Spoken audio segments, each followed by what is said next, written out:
Morning. We'll go ahead and call the regular session of the Yuma County Board of Supervisors, also sitting as all special taxing district, July 3rd, 2023, 9 a.m. Board members will attend either in person, by telephone, or remotely via electronic conferencing. And we have Supervisor Simmons and Supervisor Lyons on the phone. Good morning. I'm here. Hi, Darren. Morning. Morning. Morning. We'll try to speak louder so you can hear us. Can we please stand for the Pledge of Allegiance? Supervisor. I will. Can you please lead us? Will everyone please join me in the pledge? I pledge allegiance to the flag of the United States of America and to the republic for which it stands, one nation, under God, indivisible, with liberty and justice for all. Thank you.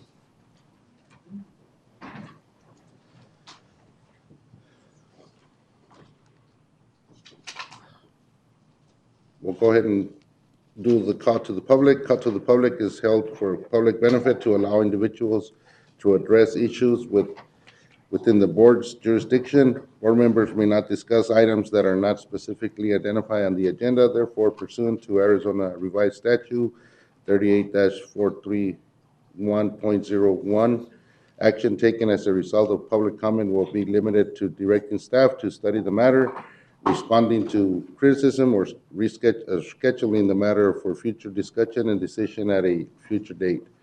Public comments may be made in person or submitted by email at publiccomment@yumacountyaz.gov. The email forms of public comment will be accepted until 8 a.m. the morning of the meeting.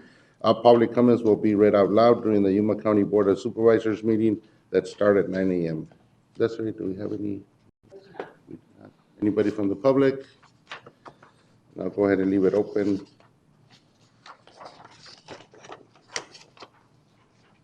Move on to presentations, proclamations, and appointments. Any appointments? No, sir. No? We'll do to presentations. Number one, Director of University of Arizona Corporate Extension, Russ Engel. Morning. Morning, Russ. Thank you for the opportunity to be here. I appreciate it. So in light of the plans being considered to move Cooperative Extension, I wanted to give you guys an overview of our programming and our personnel, and then at the end, kind of a summary of what we estimate as needs for facilities. The needs that I present in this, keep in mind, these are needs that just meet our current programming. There's nothing built in there for any expansion or growth in programming, which we are continually trying to grow programs. So that's our official mission and vision. I boil it down in a nutshell. The university is here to bring university resources to support local communities. Our administrative team, Shannon Avalos and Julie Pilkington, they're kind of the ones that make the whole operation run. Shannon takes care of the HR, the business. She's the business manager, and Julie's an administrative assistant for us. So Cooperative Extension has 3 overarching programs that we operate under, and those are Ag and Natural Resources, 4-H Youth Development, and Family Consumer Health Sciences. Those are the 3 overarching programs that we have. I'm going to start with Ag and Natural Resources, and most of you are aware that, agriculture is our #1 driver of the economic driver of Yuma County. Cooperative Extension provides a critical support to this $3 billion industry. And Cooperative Extension brings in millions of dollars to Yuma County in grants and donations to support local agriculture. So the first program in this general Ag and Natural Resources I wanted to talk about it's kind of on my general agriculture program. Robert Masson is the lead for this program, and he's an ag agent for us. He currently is working primarily in the areas of soil health and irrigation. He's co-lead on a $45 million grant to look at irrigation efficiency, and a significant amount of that grant is going to come to Yuma County, or is coming to Yuma County, to support local producers. And I need to give a special shout out to Representative Dunn. He was instrumental in getting us this $45 million to the university. It came in a $30 million grant a year ago, and then a $15 million grant this year.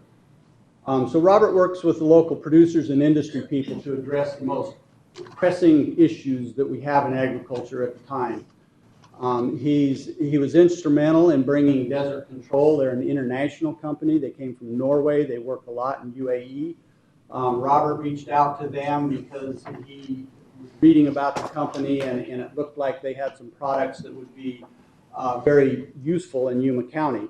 So he started working with them and convinced them to come to the U.S., and he set up a trial with them. He's got a research trial that he's doing in cooperation with them on the Ag Center. And they have since decided to locate their U.S. headquarters here in Yuma. So Robert has 3 additional employees right now. They're all grant funded. Approximately half of our employees are grant funded. They're funded through the grants we bring in. The next program is plant pathology. It's led by Dr. Bindu Podell Ward. Basically, her program works to identify and solve problems related to plant diseases. If we have a plant disease outbreak in vegetable production, it can be devastating to the ag industry. So she works tirelessly to kind of prevent that. She's working to identify and hopefully solve the problems related to any plant diseases that we're seeing. She operates a biosafety level 2 lab to identify and work with viruses, bacteria, and fungi. This is essentially somewhat equivalent to a medical lab. She has about $1 million worth of equipment in her lab. They analyze about 500 plant samples per year. They conduct 300 field trials per year. And she also conducts about 100 field inspections per year, where she'll go out to producers' fields and inspect if they're having any issues. And she helps them identify the issue and helps them come up with solutions. She currently has 6 additional employees working for her. Those are all grant funded. The next program we have is weed management. It's led by Marco Pena. Essentially, kind of the same thing. It's looking at how weeds are affecting our production and our crops, and how to manage that. So he's continually evaluating new and existing herbicides for their efficacy, or their how efficient they are at controlling weeds. He conducts about 20 field trials per year. He conducts farm visits to identify weeds and recommend treatments to the producers. Brings in around $50,000 a year in grants and donations. And this program historically has had 2 people. Right now that we have one person or one position that is vacant, and it's a grant funded position also. A program we used to have, and that is, the person left about 3 or 4 years ago, but we have approval from the university and funding from the university to refill this position, and that's a food safety position. It's a critical position for us down here. What that position, or what that program does, is it works to identify and solve issues related to food safety, with the ultimate goal of preventing any foodborne illness outbreaks stemming from vegetables in Yuma County. If there's an outbreak, nationwide of foodborne illness, and it's traced back to Yuma County, it's devastating to our local ag industry. The last program we have under Ag and Natural Resources is the horticulture program. It's led by Janine Lane. This program provides education on how to select and grow and care for plants in the desert Southwest. She teaches a Master Gardener class each year. She has a bunch of Master Gardeners that once they go through the class, if they want to become certified Master Gardeners, then they get that certification, and then they're required to provide, I think it's 50 hours of labor or volunteer services to the university once they get that, to maintain that certification. She manages a vegetable demonstration garden at the Ag Center. She plants that every year. It's usually 1 acre to 2 acres. And the purpose of that garden is to teach local youth about the agriculture that we have here, the crops that are grown here. It's hands-on. She has tours out there where they get to pick, the carrots, the celery, anything that's, the growing. Janine plants usually 25, 30 different crops, and so the kids get to go out and see those crops growing and see where this, the food that they eat, where it comes from. She also has a landscape demonstration garden. That's the Moody Garden, located at the facility there at the health center. That's taken care of largely by a club called the Moody Garden Club, and those again are volunteers. They meet once a week, usually on Tuesday mornings, to come in and take care of the garden. She also manages a greenhouse where she grows native plants, and she usually gives them away or sells them at different events. She donates about 15,000 pounds of vegetables to the local food bank each year that comes out of the demonstration garden. And again, this position traditionally had 2 people working in it. Right now we have one vacancy in that program. So the next overarching program, big program we have here is 4-H Youth Development. It's led by Amy Parrott. And this is the largest youth development organization in the United States. There's been a lot of studies done on the benefits of kids that go through 4-H, and they become leaders, they become active in their communities, they stay out of trouble. So very, very important program, and Yuma County has one of the strongest programs in the state. We generally have around 1,000 youth enrolled annually in Yuma County. That number took a big hit during COVID, but it's building back up again. She has about 300 certified volunteers. We couldn't operate this program. 4-H could not operate without the volunteers. This is an army of volunteers, and they provide thousands of hours of service to us, volunteer service hours. So it's worth a lot to us. The program also raises about $100,000 a year to support the program. The program generally has 3 additional employees. I have 1 vacancy in that program right now. One of the people that works for Amy in the next program is called an Ag Education Program. This is led by Nicole Culpepper. This is a really unique program that we started maybe 4 or 5 years ago. Has become extremely popular, high in demand. We really can't meet the requests right now. But Nicole puts together, and she creates her own programming, puts together a hands-on program to go into classrooms and teach kids about a crop that's being grown in Yuma County. She usually develops a different program each semester to teach the kids. She'll go into about 22 local schools per year, and she'll give presentations about the local agriculture to about 6,000 students a year. Can I make a comment? Yes. Can you go back one? Yes. When I was a state senator, I did one on bees and the importance of bees in the classroom. I did it. She's done, Anyway. they've done that program. It was run by Tracy Waters before Nicole, and they've done them on many different classes. They did corn, melons, cotton, oranges, lemons, etc. So she just picks a different crop and just develops a program for it. It's so cool. Anyway. The next big overarching program is called Family Consumer Health Sciences, and I don't like that. I like to call it Family Support. This provides programming to support local families. It's led by Tracy Waters currently. The types of things this program does is provide education and training in areas such as oral health, healthy living, healthy diets, diabetes prevention, financial management, childhood development, parenting. It's kind of a fluid program. It depends on where we're getting grants from, where we focus, but we've also done an analysis to find out what the community most wants from us. And so we try to build the programs for what they want. This program usually has 5 additional employees. Right now I have 2 current vacant positions. I'll explain at least one of those here in a minute. But one of the programs underneath Tracy right now is the First Smiles program. It's led by Megan Pliska. This program provides oral health education to children aged 0 to 5 and their families. It targets children from families with no dental insurance. So they'll go into preschools and homes and daycares, etc., and they provide free dental screenings to about 3,000 children per year. They also provide free fluoride treatments to about 1,500 children per year.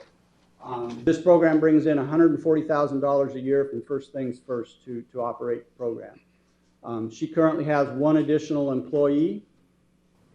And then the next program, again, this is a program that was vacated. We had people leave and have not brought it back. We are currently working with the state on a grant that will bring this program back. So this is the Bright Smiles program, and essentially it takes off where First Smiles leaves. It takes off where First Smiles leaves off, and it takes kids aged 6 to 12 and their families.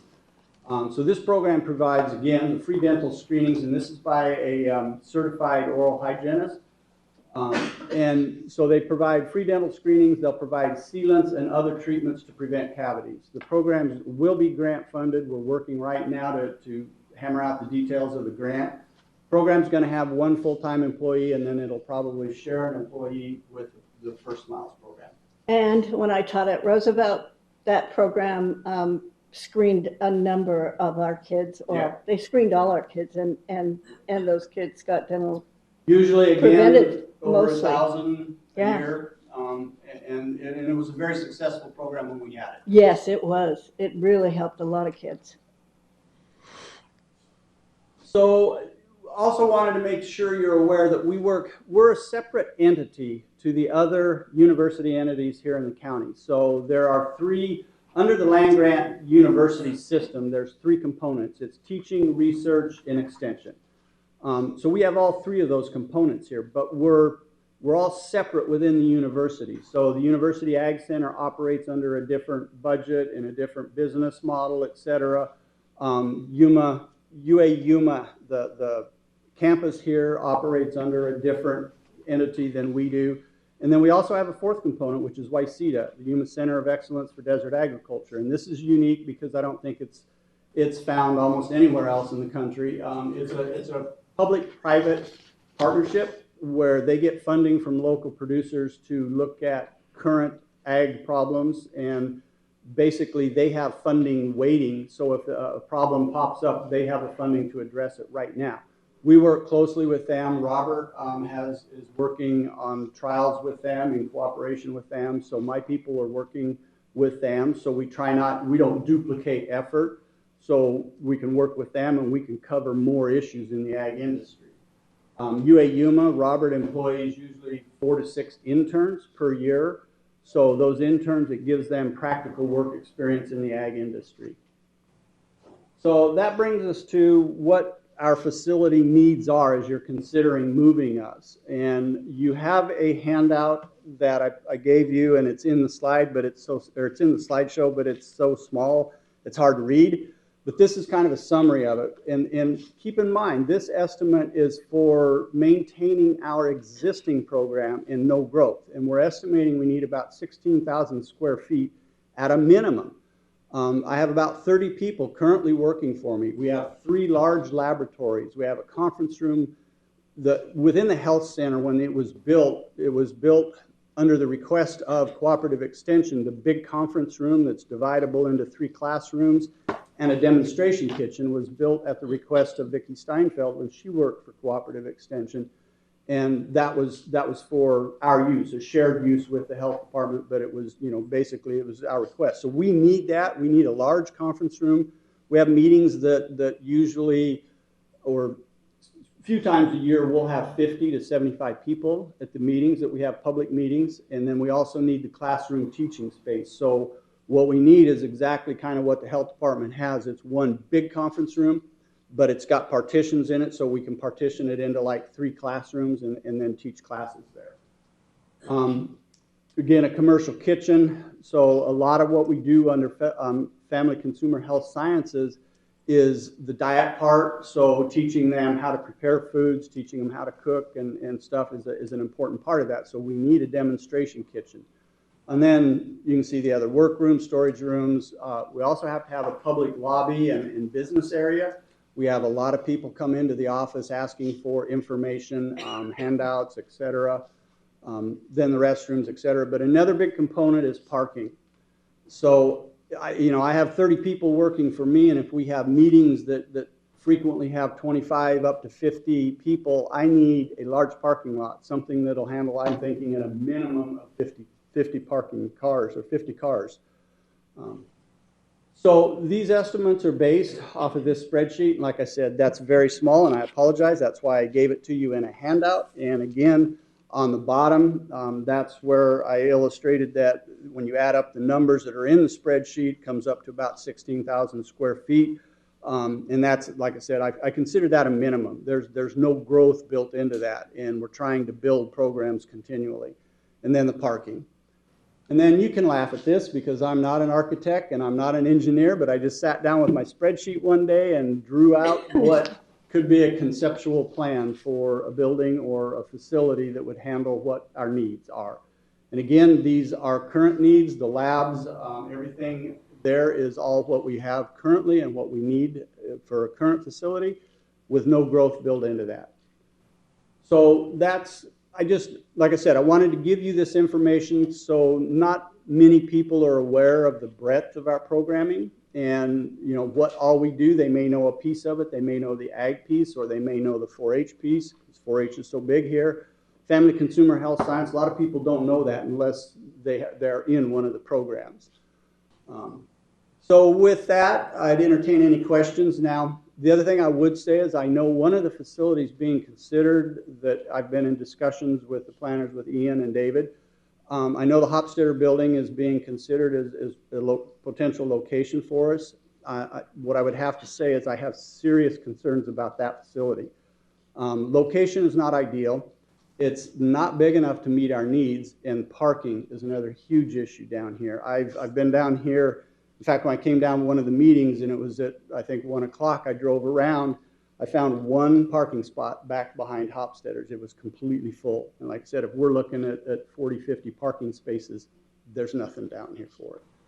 So with that, I'd entertain any questions, and thank you for your time. I appreciate it. Any questions? Russ, how big is your footprint right now? It's, including the conference rooms and kitchen, I think it's close to 10,000 square feet. And right now, I'm housing some of my people out at the Ag Center because we don't have room. I've got my offices, we're doubling up and tripling up, and the labs are located out there. But unfortunately, the same thing is happening out there as here. They would like us to move. They need their facilities to operate, and they want us out of that facility if we can get out of there. Do you still have that, I think it's a 2-acre or 3-acre parcel next to your demonstration on the end of, I think it's 8th Street and the curve. Do you still have that land available? Because we're thinking about locating you at in a certain building, you know, to try to eventually. Right. I mean right away, but eventually. So are you talking about land at the Ag Center? Yes, and we are open to that possibility. I know there are concerns about you guys, the county, building a building on land they don't own. So the university owns the land on the Ag Center, but there are ways to do it. I know there are. Maricopa County, currently, their facility is huge and a really nice facility, and the county built it on university property, and they've got a lease for $1 a year. I think we can get through that if the university was willing. It's a very I don't know, special relationship between the county and the University of Arizona, because obviously we don't have it with ASU. Well, we kind of don't have it with ASU or any other. I mean, most of them are educational relationships, which means Yes. they're located like at the campus at AWC. They're all together there. This is a different relationship, which leads me to the next question, which is, I mean, you do have a lot of, well, not a lot of, some grant-funded positions. Yes. What happens when the grants are not renewed? Most of them are long-term grants. The first things first, that's a 4-year, 4 years at a time. And we've had that I've been here 5 years, but it's been here a lot longer than 5 years. A lot of the grants that we have are pretty much, they're kind of ongoing. You are correct. They're either year to year, every 2 to 4 years, et cetera. We've been real good about getting those always extended and finding new ones if one expires that we can't renew it. So yes, my programs will fluctuate. They'll go up and down, and it's based on grants. So if a grant goes away, then I might lose a couple positions, but then if we bring in another grant, which is, like I said, that's kind of what we do, and we're pretty good at it. Right. I mean, you know what the basic question is. The basic question is we sort of sustain, I mean, not all, obviously not all, but part of your operations, and some of it obviously involves paying for some of the employees. And it's been customary for us to always say, look, if the grant's not there, sorry, but your position's not there. Right. It's difficult to do it with the partner you work with without feeling like, you know, when you're telling them how to run their business. We're not. We're just making sure you understand that the relationship. Yeah. I mean, I don't see any way we make a difference. We take a different approach with, you know, something or someone that works as closely as you have with us over the years. But I do want to make it clear, this expansion that we're talking about started off as an expansion of the health department. Then we realized how close the relationship is. And at this particular time, we were looking at expansion, and then we hit that 30% increase in cost. And now we're dealing with huge numbers. And so the idea that we once had about building you a $2-3 million building, it just gets further and further from the truth. So I just want you to, the reason I'm saying this is to sort of bring you in on the patient way that county government works. Yes. It works very slow. Yes. You know, We do I too. know the mayor, former mayor here, and myself, we understand the difference between being the mayor of a city and being the county supervisor. And as much as the county supervisors basically are led by the state legislature, you know, we're allowed to do what we're allowed to do based on statute. It is exactly, I think, almost the opposite of what happens in cities where they can create their own ordinances and push their own revenue sources. We are pretty limited in what we can do. But you certainly have a good point in saying that a lot of people, including some of us, are not really aware of the extent of the programs, how large they are, and how much they reach the population. Some of us are, I think, Supervisor Pancrase being one of them, have been involved in the programs for a long time, directly in the programs for a long time. But we do see what you guys do when you bring in the kids at 4-H and you sort of come over and explain to us. And when Yuma County is in the headlines for something agriculture, then is when we think, well, where is the U of A station in this? But I personally, I think on behalf of the rest of the board, like to thank you for bringing up some of these issues and making us aware that it isn't as simple as just simply building another building. Yeah. It is. And I understand and that's why That's why you're here, so that we can understand it. right. And that's why the 16,000 square feet, I say take that as a minimum, but you know, I can live with that because like you said, I have flux and generally I'm never, if I can get my people out of the ag center, which they want, and I can get them, all of my people in one facility, I think I can work with the ag center if we grow a program and we know for a couple of years we're going to have a couple of additional people, I might be able to put them out there. Or if I have vacancies at the current time, I might be able to put them in a facility. That's why I'm thinking the 16,000, I say it's a minimum, but I really do think I can work with that number because, you know, I can work with the ag center, et cetera, to try, if we have expansion, I can try to figure out where those people go. Like parking, for example, they're pretty well regulatory driven. I mean, you need so many parking spaces for so many square foot. I mean, that's not something we make a decision and say, okay, well, we'll give you 50 parking lots when it requires 60 by regulation. Right. So it'll come to that. Well, I assure you, when we get close to figuring out what we're going to do in terms of your buildings, we will let you in on. All right. I'm sure it's going to take a lot of time and it's going to take a lot of planning to get it going, but I certainly feel that this board is committed to helping you solve that problem eventually. I don't want you to lose faith in the fact that the process takes time. I understand. And we're going to take a look at those issues. And it's good to bring them up. Thank you. I thank you for your time and consideration. Any questions, Lynn? No, I don't. I understand. And Supervisor Simmons, Supervisor Lyons? You got to wake them up. No questions. Well, thanks, Russ. You know, the programs that the extension has are very critical to Yuma County. I mean, they're, you know, just what you mentioned on the food bank, and that's just Janine's department, that she donates 15,000 pounds of food to the food bank, but there's others that also do that. So I mean, we're talking at least maybe 30 to 50,000 pounds of food that are donated to the food bank every year, of fruits and vegetables. The youth education, I mean, that's I would say in the last probably 10 years or maybe less that I've seen schools, students going out there and going, learning about the agriculture. It's amazing how, we live in an area that it's, pretty much we're surrounded by agricultural fields, and a lot of youth or even adults don't know where some of the plants come from. Exactly. And the 4-H, I mean, that program's been, I mean, since I was a young kid when I was in 4-H. So it's critical. I mean, those programs to continue to have, and I, like Mr. Reyes said, we'll get somewhere. All right. But just in the meantime, the same thing, the communication, it's critical. And so, just to, continue on that path. And that's all I ask is please keep us involved, and I appreciate it. Thank you. Thank you, Russ. Mr. Chairman, if I could, just a reminder to Mr. Engel and the board, on Monday, August 7th, we'll be having a work session to discuss options available for the cooperative extensions location in the future.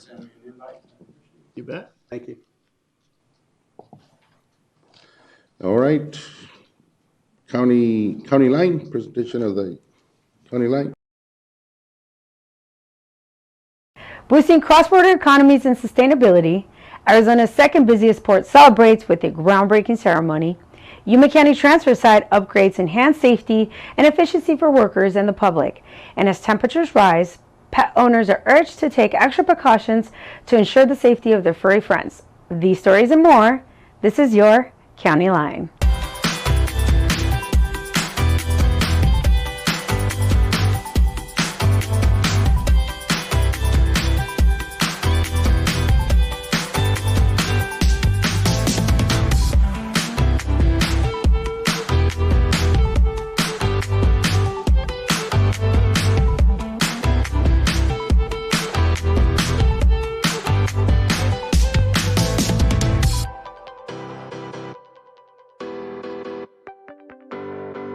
Arizona's second busiest non-commercial port of entry in San Luis is set to undergo a $308 million modernization and expansion initiative following the recent groundbreaking ceremony. The project aims to enhance vehicle and pedestrian inspection capacity, reduce wait times, and bolster cross-border economies. With funding from the Bipartisan Infrastructure Law and the Inflation Reduction Act, the outdated infrastructure and facilities will be replaced. The processing capacity that we're going to have at the San Luis Port of Entry will double, or more than that, because we're going to have now from 8 lanes for privately owned vehicles, it'll go to 16 lanes, so it's 100% increase. And then on the pedestrian side, it'll go from 10 lanes to 14 lanes, so that's a 40% increase. That means it'll put us on the map as the largest and busiest non-commercial port of entry in the state of Arizona. This transformative initiative also includes the implementation of sustainable features, positioning the port as the nation's first net zero land port of entry. The port's vital role in facilitating Mexico to Yuma County farm worker commutes further supports the county's robust multi-billion-dollar agricultural industry. The Yuma County transfer site has recently undergone upgrades aimed at improving safety and efficiency for workers and the public. The enhancements include the addition of concrete padding to provide stability and erosion protection, sturdy guard railings to prevent falls and accidents, a shade structure to provide relief from the desert sun, and a modern indoor office with air conditioning for increased comfort. These upgrades have been well received by workers and visitors, creating a safer and more streamlined waste disposal process. Kind of eliminate a lot of incidents that we have with equipment damaging for containers. A little bit more accessible for customers coming in with the new parking lanes and just more additional space so we can get the traffic easily more flowing through the transfer sites. New dump stations have also been added, significantly increasing its capacity and allowing for more efficient use of facilities. The Yuma County transfer site is committed to sustainable waste management practices and serving the community's needs effectively. Summers can be an exciting time for both pets and their owners, but it's important to prioritize pet safety in the heat. Here are some crucial tips to ensure your furry friends stay cool and comfortable during hot summer days. To keep pets safe in the summer heat, prioritize hydration with accessible water both indoors and outdoors. Provide shade to avoid overheating and limit sun exposure.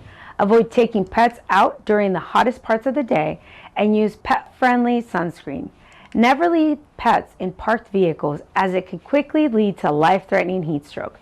Protect their paws from hot surfaces by testing the temperatures with your hand and opting for cooler times or grassy areas. Consider using protective booties for walks on hot surfaces. Remember, pets rely on their owners to keep them safe and comfortable, especially in extreme weather conditions. By following these tips, you can ensure that your beloved companions stay healthy and happy throughout the summer season. I'm Elia Juarez, and this is your library update.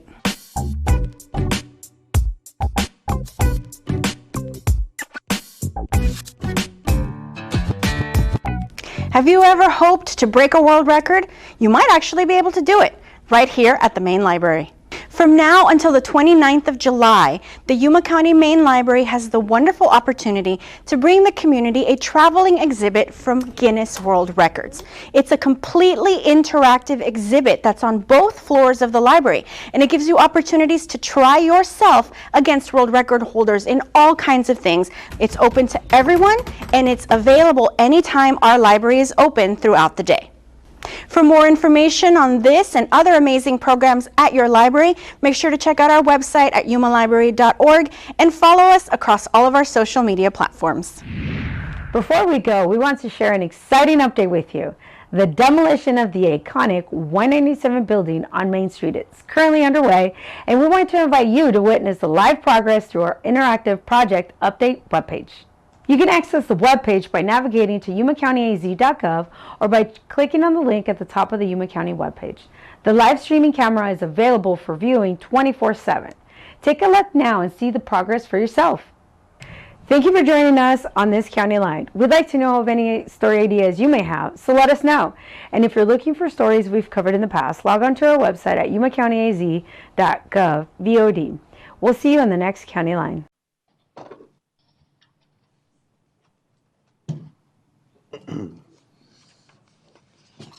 All right, we'll go ahead and move on to consent calendar. The following items listed under the consent agenda will be considered as a group and acted upon by one motion with no separate discussion unless board member so request. In that event, the item will be removed from the consent calendar for separate discussion and action. And we have items 1 to 7. Mr. Chairman, if there are no one else that wants to pull any items off for discussion, I'll make a motion that we approve items, consent calendar items 1 through 7. I'll second that. There's a motion and a second to approve consent calendar items 1 to 7.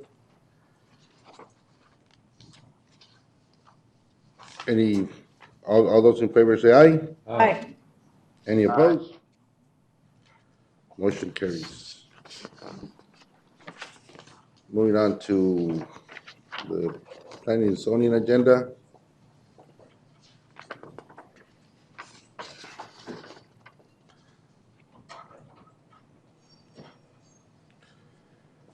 With item number 1, Development Services, Planning and Zoning, Public Hearing, Minor Amendment, Case Number 2301.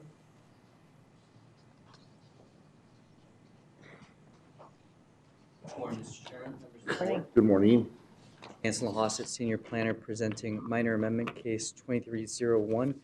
Would it be possible to also open the rezoning to present both cases? Yes, we'll go ahead and also open public hearing and rezoning case number 2304.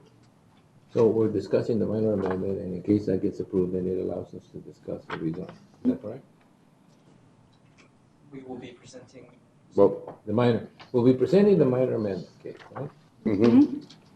And then obviously that leads, if that passes, then we'll have the rezoning case after.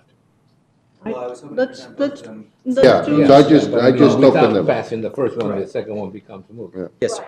Okay. If I could start with asking, is Denise, are you available on the telephone?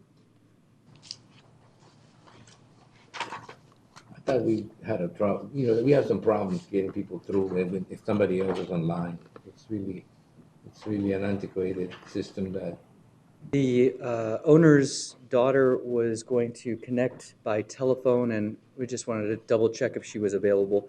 Okay. But if you like, we could continue with the presentation.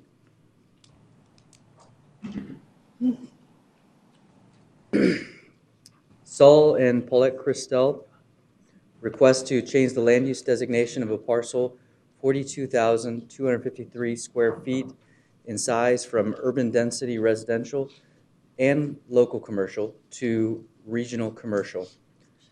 The parcel is located within the Foothills planning area, and the intent is to accommodate the rezoning from manufactured home subdivision, 20,000 square foot minimum, to general commercial. This is the vicinity land use map showing the subject parcel in crosshatch. The red is local commercial. The pink is urban density residential. The majority of the parcels in this area have a residential land use. And the nearest parcel with the regional commercial land use designation is located just over 1/2 mile north. Can you go back to that picture? So are you telling me that half of that lot is commercial and the other half is residential? The land use is split between two land uses on that parcel, yes. And this is an aerial image and the general location of the parcel. It is approximately 1.4 miles south of Foothills Boulevard and the exit from Interstate 8. This is an image looking south at Foothills Boulevard. And this is an image looking northwest at the subject property. Staff received one letter in opposition from a property owner within the notification area. And Rural Metro provided a comment that to provide road widths and vertical clearance and minimum distances from a fire hydrant to a structure based on the International Fire Code.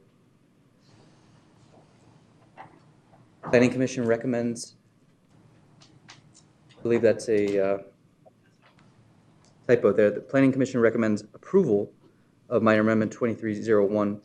Staff recommends denial of minor amendment case 2301 based on the amendment is not logical and harmonious with the land use pattern of the area. The amendment is not consistent with the overall intent of the plan and its specific goals and policies. The amendment is not an overall improvement to the plan. And this concludes the minor amendment portion of the case. The remainder is the proposed rezoning.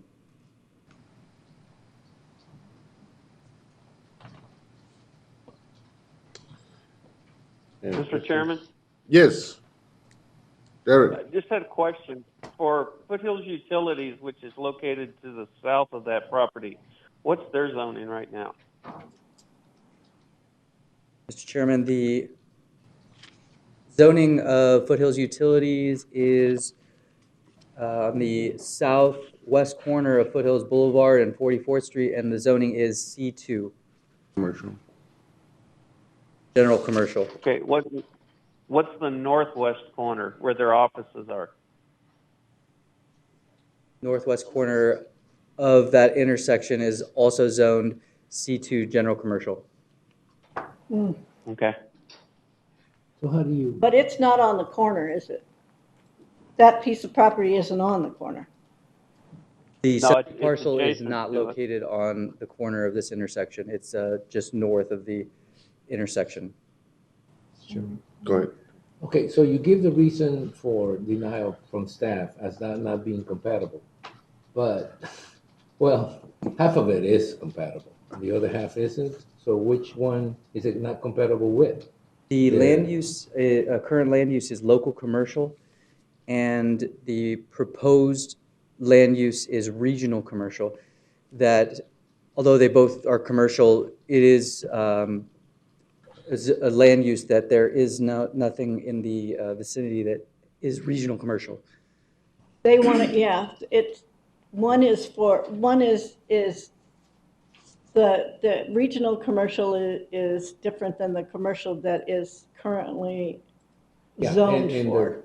their intent is, well, supposedly their intent is to put in a motorcycle repair shop or an automotive repair shop, which only can go in a C2. Right. And that's the reason why they're asking for us to move it from local commercial to regional commercials, according to their plans. Yes, Supervisor They Reyes. need they need to have a different commercial designation if they're going to do something about it. Their statement basically goes along the line that something needs to be done in the property. It's mobile homes. There's plenty of mobile homes around. You know, they need something else in there. That's basically the tenor of the application, right? I believe so. And the staff has decided that doesn't meet the current planning as we see it. This is why there's a minor amendment, because it requires a minor amendment to change the plan. And the plan basically says that half of that property, as it's located or looks like, it's pink, which is housing, the mobile home or stick built. And now they're saying that half that is already commercial, they just wanted commercial. They want the whole parcel to be from mobile home to go to commercial too, correct? Mhm. And the planning and zoning said it was okay, but the staff said it doesn't fit. Correct. And a score sheet? This minor amendment, I don't believe includes, The score sheet's in there and it's really low. that would be for the, I believe, Oh, what makes it really low is the compatibility factor. It's just not in the compatible. rezoning, 2304 would include that checklist. Yeah, I understand the and not being compatible. I just feel like in some ways, the supervisor from the area would know that if there's something that needs to happen in that area, for something to happen, I mean, those lands are just not usable a lot. There's a lot of commercial around there. I mean, from the looks of that aerial picture or that picture, it looks like there's plenty of commercial around there that hasn't been used. But it's a different kind of commercial. That's what I'm saying. It seems like it hasn't moved that way. So, looking at a different use may be not compatible, but maybe appropriate if we want something to move in there. The problem with C2 to me is that it allows too many other uses and that it can be used for a lot of things that are not really compatible with the neighborhood. But I don't see the neighborhood opposition to it that you expect if people didn't want anything to happen around them.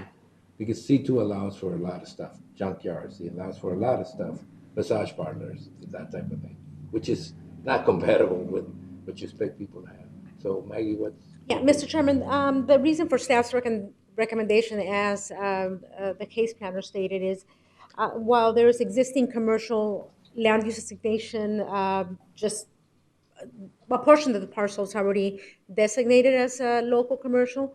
The intent is to go to regional commercial, which allows more intensive uses. The uses that are currently along Foothills Boulevard, some of those are non-conforming.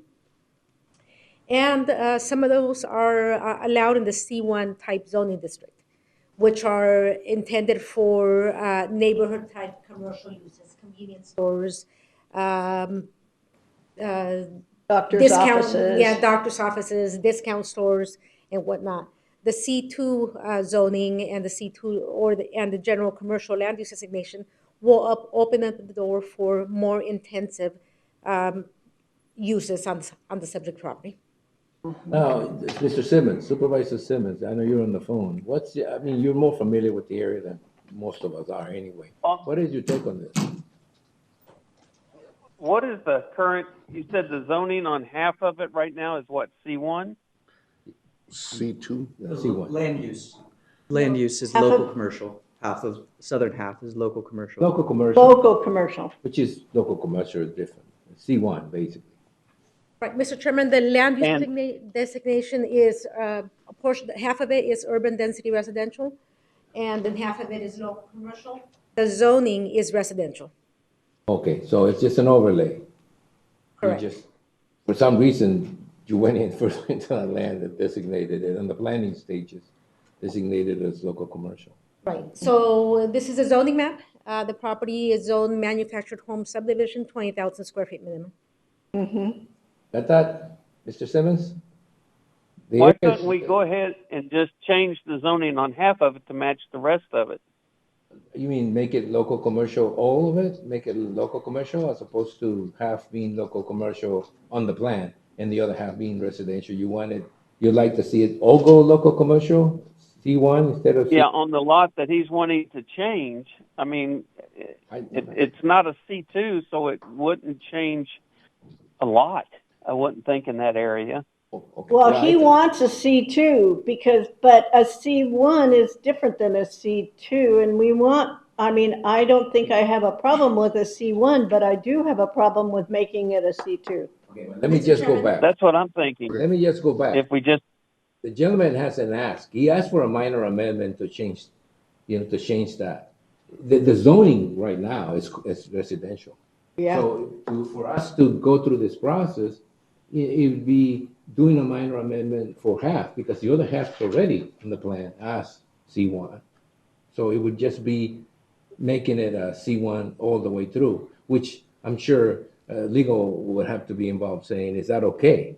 When we do a minor amendment and give someone something that they haven't asked for, that hasn't gone through the Planning and Zoning Commission yet, that hasn't made it, we don't get a recommendation in doing the whole thing a C1. Right, Mr. Chairman, if the intent is to change the land use designation to only the north half of the parcel, the case would have to go back to the Planning and Zoning Commission. We have to re-advertise, send out new notices for only changing the land use designation to the In other north words, half of the parcel. we'd have to say no right now so that they could redo and then we've only just sort of said that we like C1 in the whole parcel. We haven't made a decision. It has to go to planning and zoning.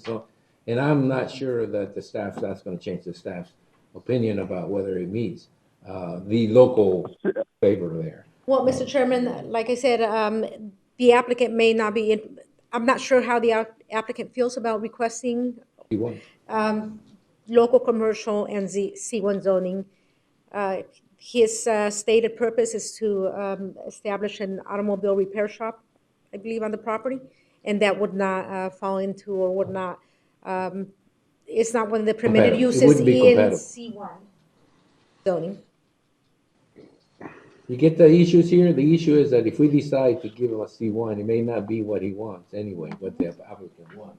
And we can't decide to give everything a C1. We can only decide to give half of that a C1. Unless we go back in the Planning and Zoning Commission and he goes back and reapplies. We could just simply not make a decision on this and simply let it die that way, but he would have to reapply and go back. Well, we have to make a decision, yes or no, I guess. So the only decision that's important is if you guys want to go commercial. If we're just going to work on this, I move that we deny this. Well, I gotta open it. Open it to the public, have a public hearing gotta- before you move to Go do ahead. anything. Supervisor Simmons? Sorry, too. I agree. I have a problem with it being C2. C1 I could go with, but C2 that close to that many residential areas surrounding it, it just kind of concerns me. Agreed. In my opinion, here's what we can do. We can change that half in the application that is already on the plan as commercial in that minor amendment. But we certainly are not following up on the request. The request is, because if you go to the zoning request, if we approve that, they would want to have general commercial. They would want to have a new zoning to general commercial C2, which we couldn't really technically. We could approve it if we approve the minor amendment. But if we approve the minor amendment, we're approving a change to. We're not approving the C2 is what I'm saying. What we're doing is approving that it be designated commercial. And then they would have to come in under the plan and ask for local commercial, and it would be okay. It's just they couldn't ask for C2 because the minor amendment would have to be just urban density residential to local commercial. That's what it's asking for. If we look at it the way it reads here, sold and public request to change the land use designation. Now, this would be a problem because they're asking 42,253, which is what? Half or the whole parcel? Mr. Chairman, the request before you today is to change the land use designation of the entire parcel from urban density residential and local commercial to general commercial. Okay, well, all right, so, If it comes back under a new request to change the land use designation for only the north half of the parcel, it would have to be re-advertised for only changing the land use designation have to of go onwards. the north half to local commercial. all right. I've always had a problem with this planning and zoning commission being a recommending body and us not being able to change anything when it gets to us because they recommend a yes or no on a particular application. I do understand the need for clarity with, with the advertisement, because people need to know what they're looking at and not what we're seeing here at the end of the stage here. So I'm torn between, okay, are they recommending something and you recommending something and we get to make a decision? Because it seems to me we only get to make a decision based on what's on the actual listing, public listing, public notice. Correct. The planning commission recommended approval of the request as submitted. I know. Planning staff recommended denial of the request as submitted. All right. All right. Okay, so Well, I'll go ahead and open it to the public. Anybody from the public that Anybody wants on the to phone? address against it or in favor? If you want to speak up. Yeah, Mr. Chairman, the gentleman before you is the owner of the property. Okay, the applicant.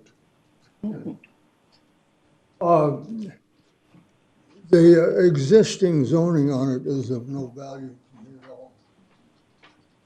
It has to be, they tell me the half that is zoned is of no value. It's still residential. So it has to be changed to C1, C2. Yeah, go ahead. I don't think we have a problem with C1. I think that the problem with C2 is that it's a broad category that allows too many uses. And I think that being that it is in the middle of a residential subdivision, being that it's currently zoned residential, it's a problem for us to take that step from one zoning, which is what comes next, to the next zoning, which is C2. If you're asking for C1, I don't think you'd have a problem. C1 is sort of like a local stuff, some stuff. But C2, it's a different situation because when you could actually put a diesel repair shop in the middle of the neighborhood with the C2 designation, or a junkyard, or some use that would be offensive to the nature of what's around you. I don't think we have a problem. I don't have a particular problem with C1, which is a local service type commercial. But C2 is just a broader category that allows too many uses that may be detrimental to the neighborhood. And I think that's what you're looking at. There's no particular resistance. And there's a particular resistance because I think that it's in the middle. I don't even understand why that red line goes all the way up there in the middle of the neighborhood. It must have been something that skipped by when we did the planning. That the lines are so small at the time. When you look at a map, you don't see it. But once you blow it up, I mean, there's no real reason to me that commercial would extend that way. It would have been normal to me to see that line be straight and the left side be one side and the residential and the north side would be, or the other side, whatever, that south side would be commercial. But it does stand over there and it does give you half of that property that the staff cannot really say it's not within the minor property. You probably won't need a minor. Do you still need a minor amendment to make? Yeah, you would. I'm sorry. I think I'm getting to them myself. It's not quick enough. But I don't think you see a lot of opposition to commercial one. If you were to apply for commercial one, I do see a neighborhood and I do see supervisors concerned about the C2 designation, which is commercial, that is a broader category. Well, C1 would be, if that's what I can get, that'd be fine. Is that possible? There's a commercial on the south side of me. Another guy's advertising, working on motorhomes on the south side of me. They're not compliant. They're not compliant. They haven't been approved. Well, he has a sign out there anyway. I mean, we get it. And it's now so common for people to work out of their houses with a lot of the stuff that it's become very difficult to monitor and to regulate. But again, on your particular case, I don't know if the C2 allowed, if the Planning and Zoning Commission allowed, a minor amendment to proceed to a rezoning, whether that particularly covers, if it's below that. I'm not sure. I don't know what legal is going to say about this. I think that going to C1, it's below what the Planning and Zoning Commission recommended. And I don't think it matters in terms of the staff. I think they're going to go back and say that looks residential and we'd like to keep it residential. But in that red area, the points would be different. Wouldn't it, Becky? Right.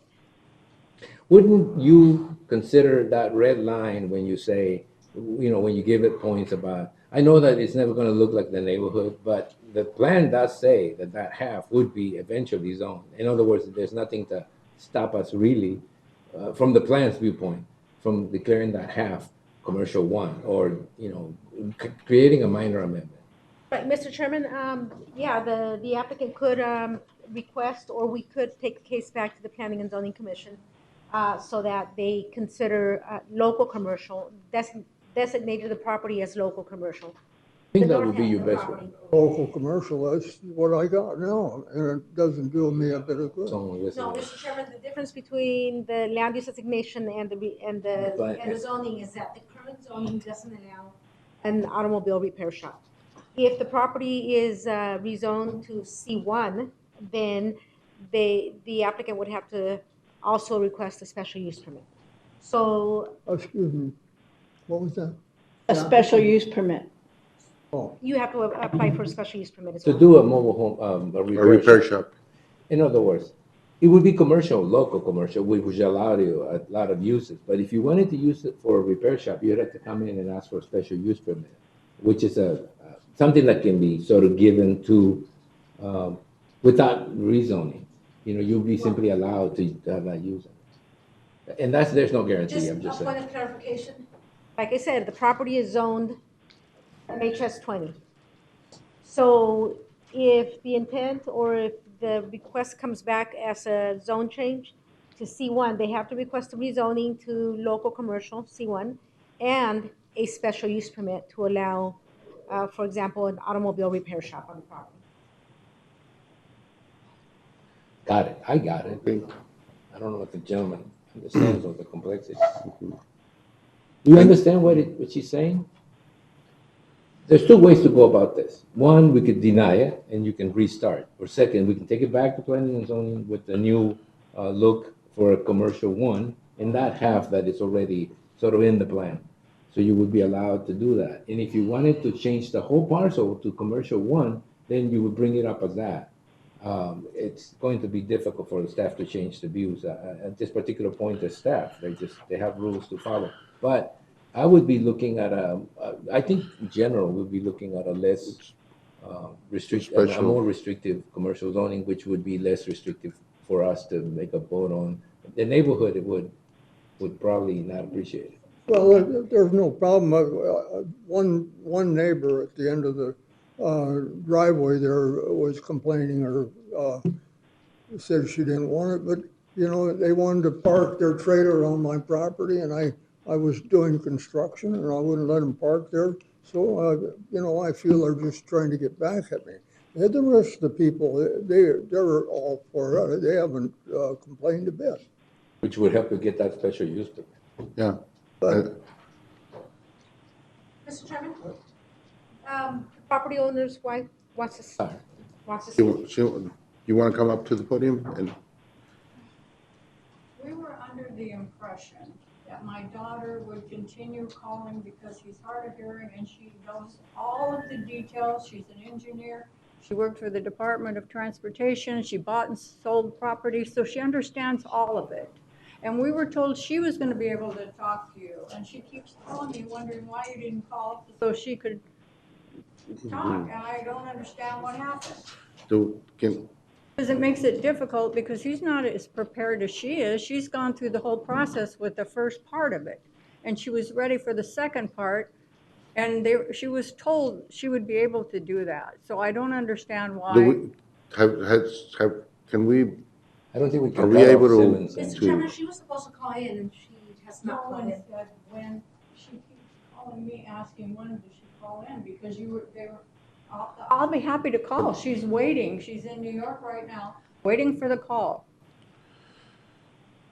Would we we actually be? handle that? Can we? She have the number? I mean, she can call right now. I think, yeah, it's fine. I think we, We can, yeah. Yeah, let's try to get let's see if we can get the number is she and we can listening? try. Is she hearing this? Is she listening? Because she could be on the, is she listening? Is she listening Is right your now? daughter listening on Facebook Facebook or or anything live? live? Do you know whether she's listening? Okay. Well, we're Okay, asking, we're gonna try to get your daughter on the phone, Hooked up. see if we can, so. You can go ahead and have a seat. it's been a problem for me in the past to call in at the same time that Supervisor Simmons and Supervisor Lyons are on the line. We don't.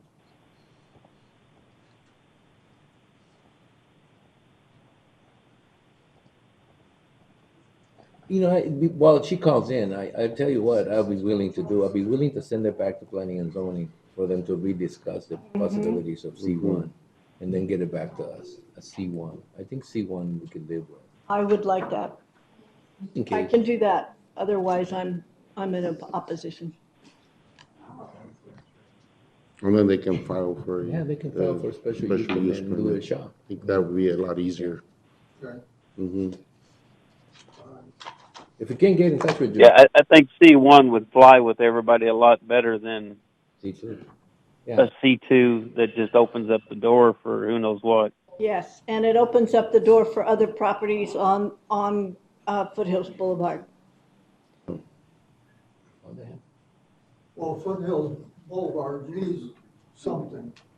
They're stagnant, you know, I mean, Fortuna. You wanna come up to the podium? Yeah, well, we try to get your daughter in, but I That way we think that can- it's pretty obvious to me that the majority of this board is inclined to send it back to the Planning and Zoning Commission for them to redo and come back to us and recommend, or whether deny or recommendation.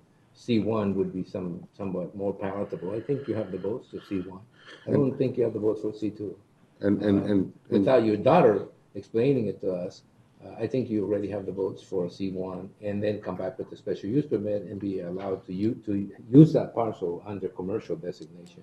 Okay. Otherwise, if So- you say no, it's no. So it's you're nothing. okay at a C1, right? Yeah. No, we'd like If to it's- see that. I couldn't say it's okay right now, but I think the neighborhood, I think the supervisor from that district, and I think the majority of supervisors present feel like C1 would be more acceptable than C2. All right. So if you want to wait for your daughter, it's fine, but I think the writing's on the wall. And it's warm in here. Unless it's the heat, yeah, lower down there. But maybe it's just the heat outside. It's a hot day. All right. All right, do you want to wait? Well- She can't. Okay. All right. We'll do it again. We'll- We'll do it again and allow your daughter to call Yeah. in and explain her views, okay? And we'll bring it back to the board. Thank you, and Mr. Chairman, I'll make a motion, hopefully that the rest of the super, Table it. Oh, what is it? Do we have any updates on it? So yeah, she was emailed since Thursday, and She being able to call? yeah, and so she's supposed to call the number and then get access for it, and everybody's on standby. can I talk? I'll talk to her on the phone. well, no, but I mean, we need to hear it if it's. Did you want me to call her, step outside really quick and give her the instructions? Give her an update Well, anyway. I brought it back to the board. We're gonna make a recommendation and we can go We from can there. still listen. We, you know. That's how we talk. I Yeah. know calling in with somebody else is. It's- Mr. it Chair, just- I move that we table this and. No, we'll, Okay. it's just, Mr. Chair, would you like to recess for maybe 5 minutes and see if we can establish the connection and come back? It's your call. yeah, you know what? We'll give her that opportunity. We'll go ahead and recess for We'll 5 stand in minutes. recess for 5 minutes, all right? Thank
And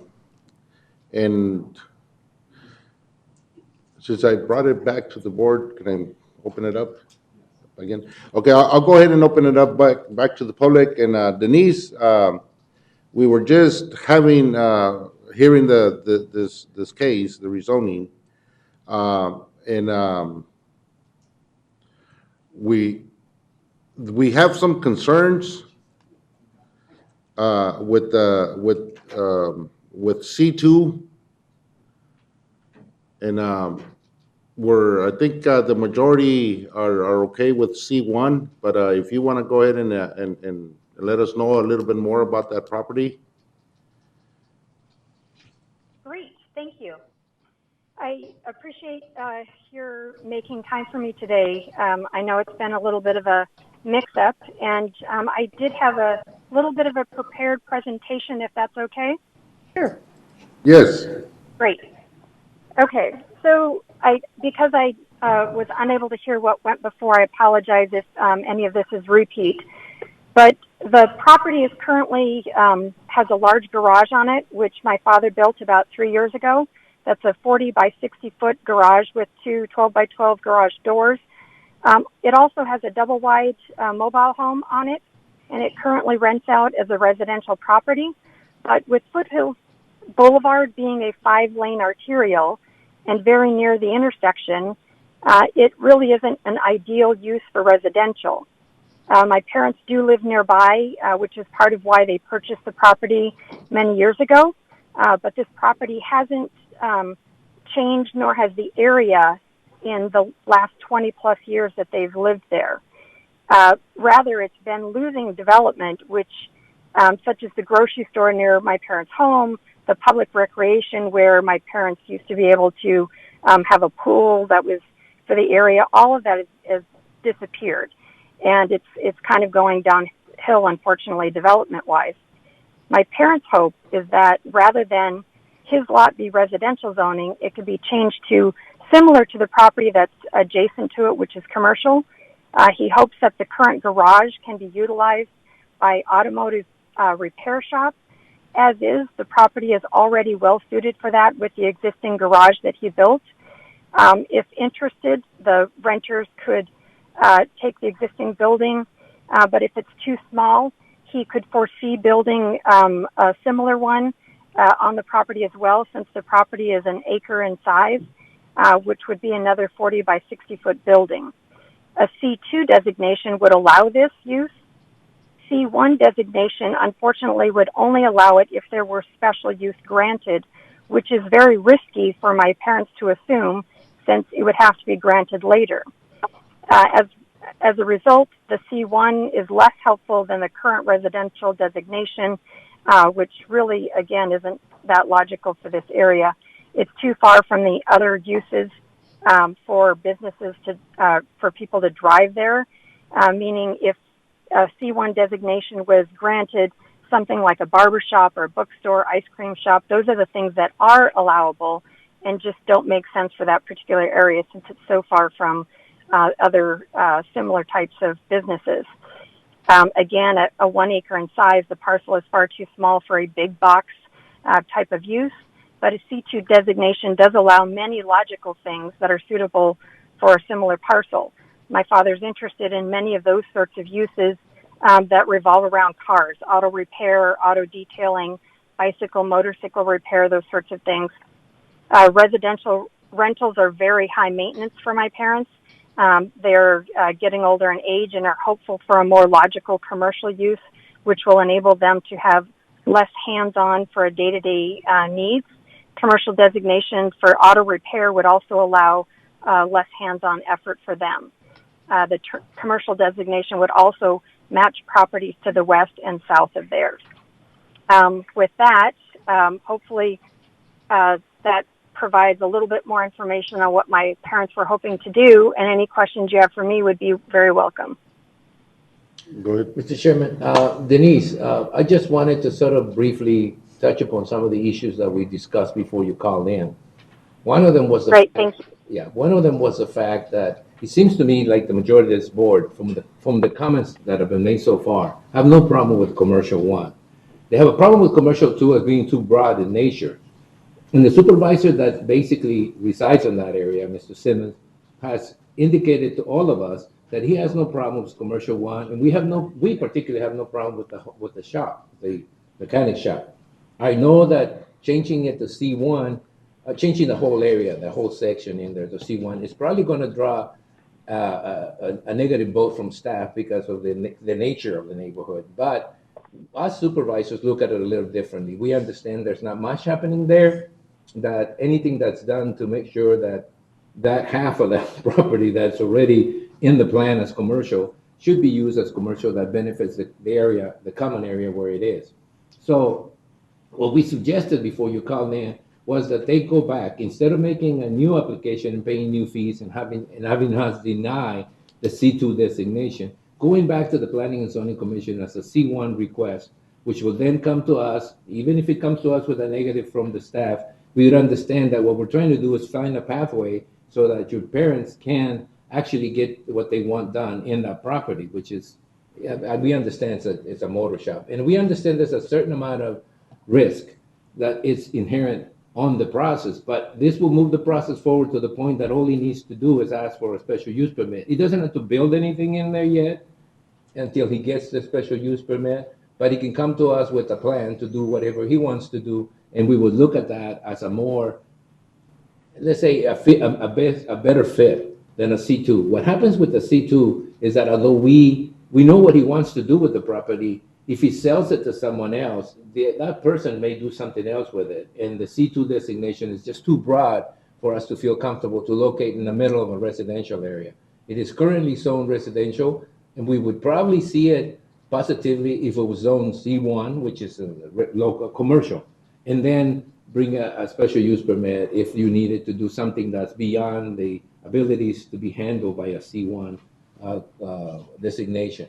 I don't think you'd get the votes to go to C2, so I think that the best path to do is try to see how we can get to what your parents need without having to really break away from a neighborhood that essentially right now has no problem with it, but if something else was to happen, would probably come, to us saying, why did you do this? So to me, right now, and I think the rest of the board will probably find it acceptable, we would like to return this case back to the Planning and Zoning Commission to be reviewed as a C1 minor amendment and a C1 rezoning, which I think has a large percentage of success as opposed to right now, which I think if we went to take a vote on this, it would not pass. And you would lose everything that you gained so far, including your explanation of why something needs to be done in the area, which is understandable. Now, Supervisor Simmons is on the phone. Unfortunately, he's not present with us today, but I'd like to hear what he thinks, or what he thinks so you can hear that. Supervisor Simmons, are you still on the phone? Yeah, I'm still here. I agree with what Tony's saying. C1, I think, would be a much better fit, just taking the rest of the parcel and converting it to the C1, and then coming back with a special use permit for an automotive type facility if that's what he's wanting to do. C2 just scares me because it's too broad and too close to a lot of residences in there. Did you understand that, Denise? Yes, I did. And I definitely appreciate, based on my prior work experience, what you're talking about as far as future use and other ownership. And I appreciate trying to find a way to get to what he's looking for. It's the risk that I don't understand and want to make sure is clear. If you push it back to the commission, they go ahead, say C1 makes sense to them, comes back to you, you say, great, we all agree on C1. The process is for them to then apply for this special use, and I don't know who controls that. It's the risk of that makes me worry about it, because it's not a done deal. It's a yet unknown process and timeline. It's not going to. Well, the alternative is that you won't get anything, and that's really where we're at right now. If we vote on this, it's not going to pass. So you're not going to get anything, any changes at all. So I think that the options in front of you are much more positive than the actual outcome if we took the case to a vote. I think in a vote, you're going to lose, and then you're going to have to, look at another alternative, and nothing will happen again. This allows you to have a pathway to what you want to do, as opposed to. I understand. I don't understand the process, and I want to make sure I understand what happens next. Okay. To get the special use permit. Does the special use permit have to come back to the board? Yes. Yes. So it would have, just to answer your question, we would be the approving ones on the special use permit. And we. Oh, okay. And I would, Denise, this is Lynn Pancrazi, and I still would not approve anything but a C1, whether it's on a special use permit or whether it's on approving it. So a C1 to me is okay on that piece of property, but a C2 is too broad of a classification. And you were saying that there were some other properties. There is no C2 zoning in that area at all. It's all C1, correct? Let me clarify that. While there is no general commercial land use designation, the red is local commercial land use designation. Yes. This is a rezoning case. There is C2 zoning. However, that zoning was approved prior to the adoption of the comprehensive plan in 2001.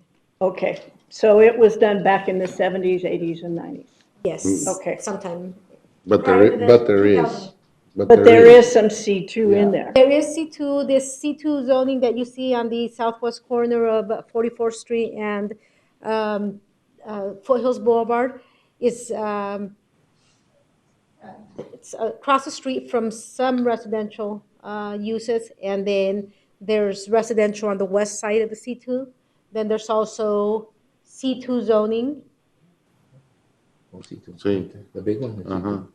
The southeast corner is also zoned C2. So all right. it's the land use designation that requires that the property come forward with a minor amendment before a zone change is approved. Okay, got it. Okay. But if the staff is going to say it's not compatible with anything around the area, they need to clarify there is C2 zoning, because I think we all assume that what you were saying is, look, it's in a residential area. It is difficult to locate any C2 close to a residential area because of the negative impact that it has on some other uses. But the moment that one of the supervisors says, well, there's no C2, or somebody says there's C2 uses around the property, it changes the scope of what everybody is accustomed to. Now, they're not next to, well, I assume they're not next to a residential area. Mr. Chairman, they're just two separate actions. So staff was presented the minor amendment. The rezoning case, that information is included in the presentation and the staff report for the rezoning case. Like I said, the use on parcel 72, I believe 71, they're under the same ownership. It's the water treatment plant for H&S Developers. Yeah. I'm not sure if it's Water treatment plants. and then actually the big parcel zone C2 is the water treatment plant. C1, I believe they're the administrative offices. Other than that, there was a water vending business on 194. It's no longer there. There are some commercial uses there. And like I said, the C2 zoning there's still the overlay of the local commercial zoning as far as the land use designation is concerned. You know, that's a problem for me, because when you say local commercial and don't say it's well, I can't see it from here. So are those little dots there says C2? Because I can't see it from here. Is that the number? What number is the number of a parcel? Yes, it's a assessor's parcel number. So when we look at this, we only see commercial. We don't see which one is C2, which one is C1, right? Until you do zoning. This is zoning, yes. Okay, and that zoning does have C2 in the bottom. And then the other parcel on the other side is what? That. Parcel 71, 72, I can't see that. Yeah, I can't. 907, I think, and 194 are all zoned general commercial, C2. Damn it. You can say that? You guys said there was nothing compatible there. So now it changes the scope of what we're looking at. I mean, Again, it's Mr. like the Chairman. horse left the barn. Would you like a presentation on the rezoning case? Well, I think we're forced to now. Okay. I thought that was, we were making a choice because there was nothing else there for us to choose from other than C1. No, relax. Could I say one other thing? Come to the podium. You talk about the houses around. There's the water company is on the corner. My property is the next property. There's a little row of houses, the 3 houses. The next property is vacant land right on the boulevard. All we're talking about is a trailer house, well, 2 trailers, and a manufactured house at the back. That's all there is. The rest of it is commercial, my property, and a vacant lot. All right. I mean, Yeah, thank you. Thank you, Mr. Chairman, members of the board. Ansel Hossett, Senior Planner, presenting rezoning case 2304. Saul and Paulette Christel request to rezone a parcel for manufactured home subdivision, 20,000 square foot minimum. Excuse me, just to interrupt real quick. Mr. Chairman, you may want to close the public hearing at this time. Well, you may want to keep it open until we finish, because the way it looks like. I'll open it up again. Yeah, okay, I'll close the public hearing, bring it up back to the board, and go ahead. Open up the other, yeah. And The parcel is located within the Foothills planning area, and the intent is to establish an automotive repair business. This is the zoning and vicinity map. Parcels 201 through 204, 209 through 216, and 262 through 265 to the northeast, east, and south are zoned RVS and are improved with a mixture of manufactured homes and recreational vehicles. Parcel 194 is zoned C2 and is vacant. Parcel 907 to the south is zoned C2 and is the location of the Foothills Utilities water treatment facility.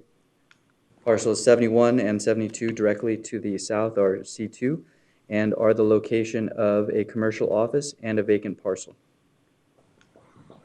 Parcels 65, 66, 68, 69, 70, 74, 77, 79, 106, 107, 111, 112, and 113 to the southwest, west, northwest, and north are zoned MHS 20 and are improved with a mixture of site-built and manufactured homes, with the exception of parcel 77, which is vacant. Parcels 75, 76, 80, and 81 to the northwest and north are zoned MHS 10 and are improved with manufactured homes. This is the site plan submitted by the applicant, and I believe that it was provided as well to the supervisors before the meeting. It includes setbacks from the existing garage, and a point to be noted is that even with the proposed C2 zoning that the applicant is requesting, a caretaker unit would require the approval of a special use permit by the Board of Supervisors, and the current setbacks for the garage would require the approval of a variance to reduce the the screening buffer yard for the proposed use. And something of note, the site plan was not submitted with the initial application, but it was submitted recently and provided the board members before the meeting. Mr. Chair, tell me your name again. Hanson. Anthony, LaHossa. I'm sorry, I have That's it. okay. I'm sorry. Anthony, was the garage permitted when it was built? Absolutely, yes. Okay. Yes, Mr. Chairman. The garage was a permitted structure. Okay. And that was permitted in, Then why do we have to do something with the setbacks if it was already permitted? so the garage was permitted in 2020 as a detached garage. So it is a permitted accessory use to the existing residence. And with the current zoning MHS 20, it is permitted to have an existing residence, manufactured home, and accessory uses to the in a principal use, which is a residence. Since they are requesting to rezone the parcel to general commercial, a residence is not a permitted use within the C2 zoning district. A garage with the rezoning, the automotive repair could be a permitted use, but this structure is changing from an accessory garage to a principal automotive repair. So the nearby residential zoning requires some buffer area in between that property line and what would be, if approved by the Board of Supervisors, general commercial zoning. So buffering and screening is meant to protect the nearby residences and zoning districts. Okay, that's a requirement because it's going commercial. Okay. Got it. Well, I'll go ahead and open it up to the public, and I'll give you the opportunity to talk. So let's. This is an aerial image of the subject parcel.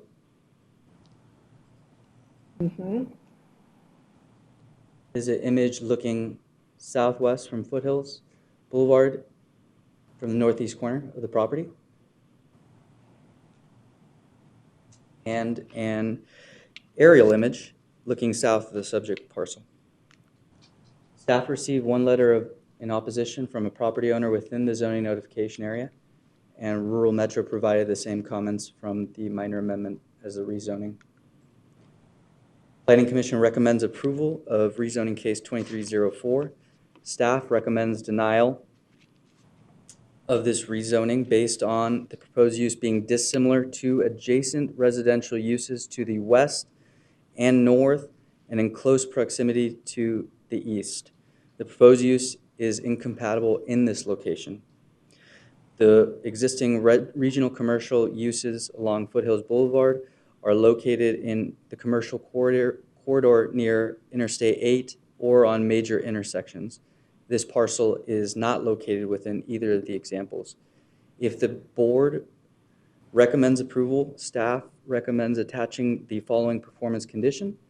Within 60 days of board supervisor's approval, the owner agent shall provide an ARS 12-1134 waiver, submit a recorded restricted airspace disclosure statement, and submit a site plan that depicts all existing structures, their proposed use, size, and setbacks from property lines. Mr. Chairman, that completes staff's presentation.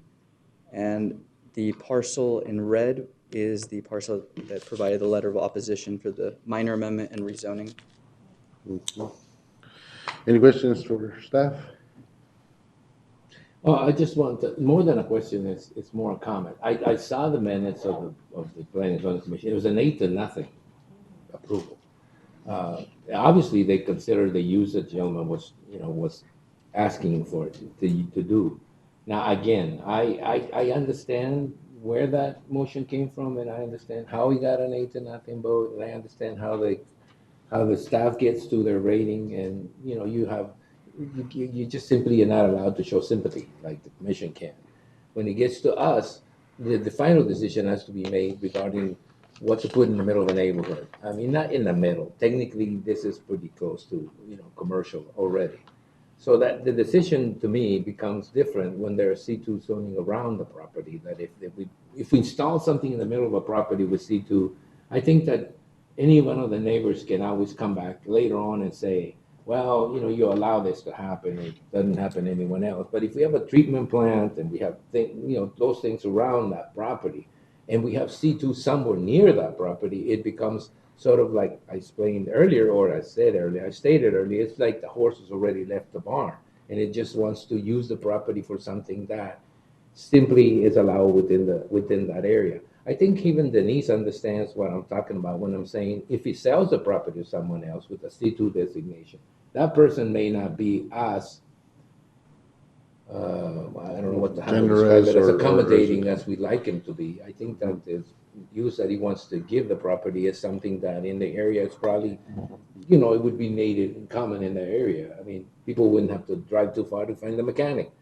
I wish I could do that.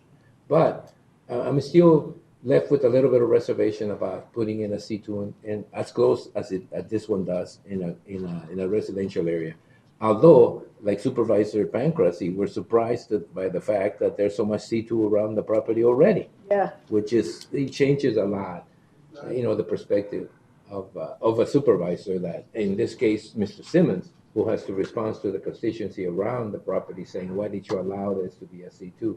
Now, I saw in the minutes that even the question of whether a gas station or something would recall the special use permit, it does. I know it does. So there's a certain amount of permitted uses that I'm not comfortable with, but if there's C2 already around the area, that alleviates that concern a lot. Because, I mean, obviously, there's other people that have done this before. Denise, if you're listening to this, this C2 designation around the property came in afterwards, and I wasn't particularly aware. Would that change my vote? It probably would, but it would depend a lot on what Supervisor Simmons has to say about, whether he can deal with it. Supervisor Simmons, are you on the phone? Yeah, I'm still here. Yeah. Okay, now that you've listened to all the presentation of the zoning case, what's your take on it? Well, the major part of C2 that's north of 40th Street is Foothills Utilities office building. There's nothing else north of there. It's residential on the west side. Yeah. Thank you. It still just concerns me putting a C2 in there that close to residential buildings. All right, then or residential structures. I personally think we have one part. To get to do everything the gentleman wants to do, I think the proper way is to go back, get it approved at C1, and then give him his special use permit, and not worry about what can happen later. I'll go ahead and open it up to the public. Open up the public hearing. So that Denise, you can. Denise, are you still on the phone? Yes, I am. Thank you. Denise, I'm sorry, Supervisor. Denise, we just want to assure you that at this particular point in time, because things do change, I think the board is inclined to go with your father's plan. It's just that to get there, we probably have to follow a different path, a path that seems to be more comfortable with not necessarily opening up the door to a lot of these uses, but trying to bring in the fact that what your father wants to do, what your family wants to do, is something that I would look at positively. But it requires a minor amendment. It requires a change of zoning. So we're going to have to go through the C1 process and get there. You're going to have to trust us to follow up and do this. I think we're doing this. I think we're doing this in the public view. So if anybody has a problem with that, they can certainly bring it up to the Planning and Zoning Commission, and they can certainly bring it up at the next hearing that we have on this case. That would be my take on it. Denise, this is Lynn Pancrasy, and I'm still of the opinion of C1 in that area is good, but a C2, I still have concerns with the C2. So. And Denise, just so you understand too, like we said, the special use permit has to come back before us. We are the approvers on that. Mm-hmm. So you won't get somebody, there's not that unknown as to what somebody else is going to look at it, how they're going to look at it. I definitely appreciate the added conversations you guys have had there, and it makes me feel certainly a lot more comfortable for my parents on what next steps are. When I originally looked at all the zoning in the area, I saw the C1, I saw the C2. I looked at what possible things would be built in C1, C2. And honestly, when you look at permitted uses, the vast majority of the logical C1 uses don't fit in this particular area, even though it's the right size of parcel, with it only being an acre. And with C2, I think it's a lot cleaner for my dad. But I feel more confident that you guys are going to be able to kind of help us through these extra steps.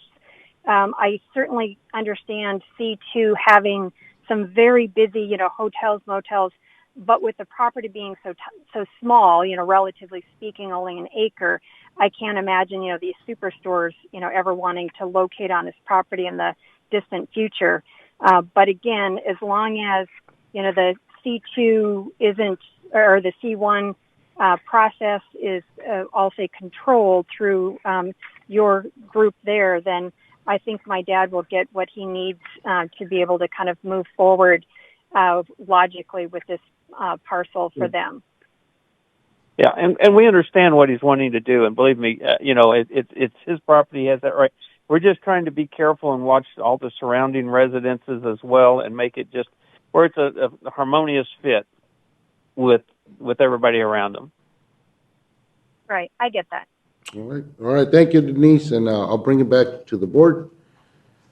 Mr. Chairman, keep in mind that, like has been stated already, if the property is rezoned to C1, they will still need to come back for a special use permit.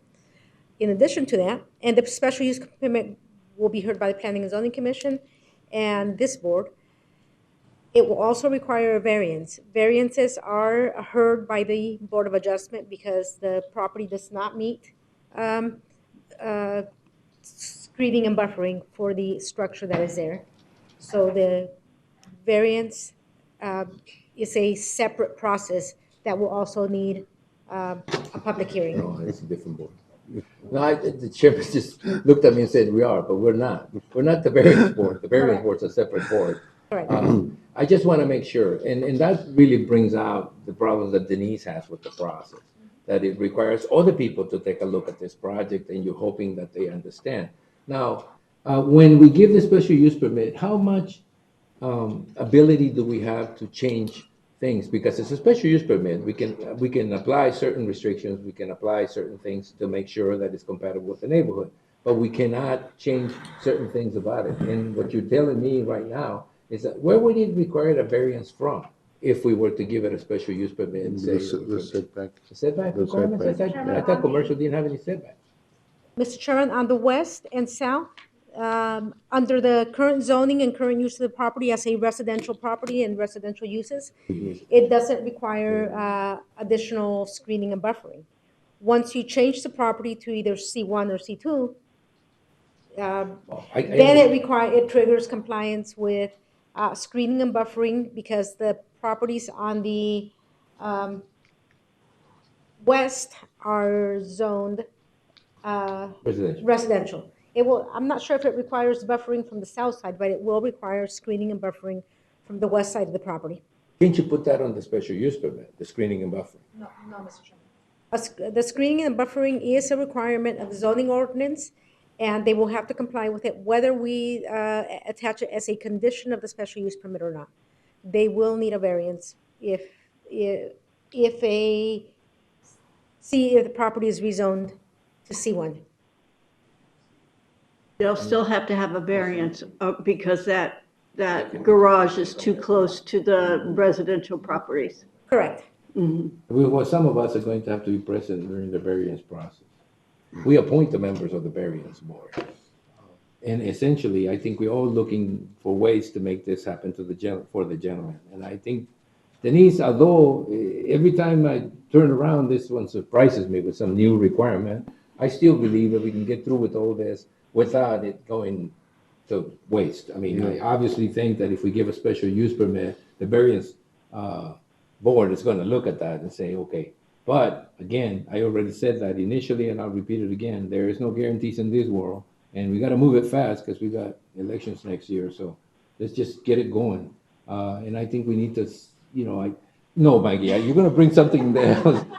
Denise, they may want to go through the variance process before they apply for a special use permit. So if the variance is denied, they don't submit the fees for a special use permit application based on the fees being non-refundable. Just want to throw that out. Yeah, don't throw it out like that because it makes it a little more. No, you know what? I think the variance will only be needed if the zoning happens. If it doesn't happen, it will remain. Why would you need a variance for something you haven't done yet? It would be non-compliant, but it may require a variance eventually to clear that up. But why would go through the process without having the minor amendment and the rezoning in place so that the variance board would see what the need of the variance would be? I don't even want to get into that. I feel confident that the Board of Adjustments, variance board, would see that what we're trying to do is accommodate this situation, not create more hurdles that the gentleman have to go through, because it will come back to us as a C2 then. And I don't know where that leads us to. So let's just say that at this particular time, the feeling of the board is that we want to be accommodating, that we want to be able to allow the gentleman to do what he needs to do for his property, and not you bring in all the stuff that could happen, although I see that as a responsibility that the staff has to bring out. I think it was time we stop on this one and just go on and proceed with the positive. With the process Yeah, that with the it's. process that gets Yeah, us. to I where think we want. you'll end up winning. I see. So, talking You wanna- about- You're gonna get up here again. The period of time that my partner bought the property in the beginning. He had it for 10 years. He tried to rezone it back then. Then I bought it and I tried to rezone it. Now, I mean, we're talking 20 years. 20 years. And we finally got to this point here. Oh, we'll work with you, definitely.